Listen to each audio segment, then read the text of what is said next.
on another topic here, Paul. Hypothetical scenario. Uranium is 55 a pound today. The company has decided to produce and sell into spot at Rosita.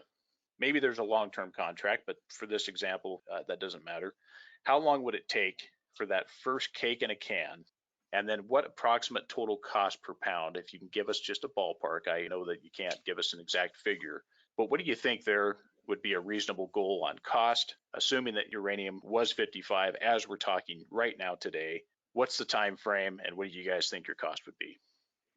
So our time frame, assuming all the sales are, all the wind is in our sails, and the creeks are running, et cetera, we're shooting to be at the point where we can produce yellow cake in a can in 2023 by mid 2023.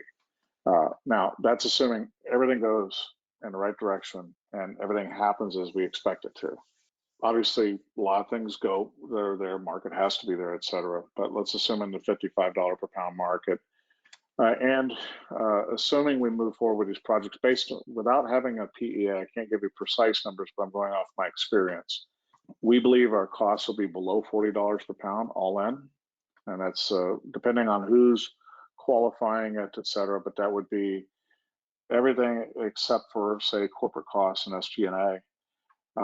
But it would include royalty, taxes, sustaining capital, sustaining wellfield capital, operating cost, et cetera. So we see that everything but for lack of a better word, except for head office cost.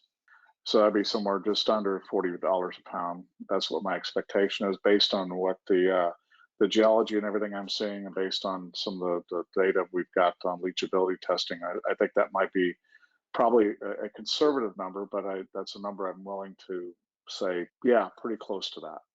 And, it's like I said, it's not going to be, well, I didn't say it before, but it's not Kazakh numbers, but I believe it's competitive numbers right now. And if you look at, Trade Tech puts out what they call their production cost index, which is an incentive, what they see the worldwide cost as being. And right now, at the end of March, they moved that up to $43 a pound, which is what they say the average production cost is around the world for new production, to increase production. So I think we're in a ballpark. I think we're below that ballpark, and we may be lower, maybe better, but I'd rather not speculate too much until I get a better handle on what the economics are. Well, I think your experience qualifies well here. If you guys had to accelerate, if you had the capital and you could accelerate, do you really see that you guys could do this in 18, 20 months? Yeah, we do. I do. Okay. It's, there's some permitting work has to be done because you're bringing on new well fields and all that stuff, but that's pretty well defined. The license, or the radioactive material licenses are already in place. That's usually the long pole in the tent that holds everything up. That's already done. So it's just a matter of just expanding those license areas to new production. And I think that I think it's pretty well controlled. I think if you look at Texas, go back and look what our competitor UEC has done. They've been on track with their permitting and everything, and I don't see us deviating too far from what their timelines have been.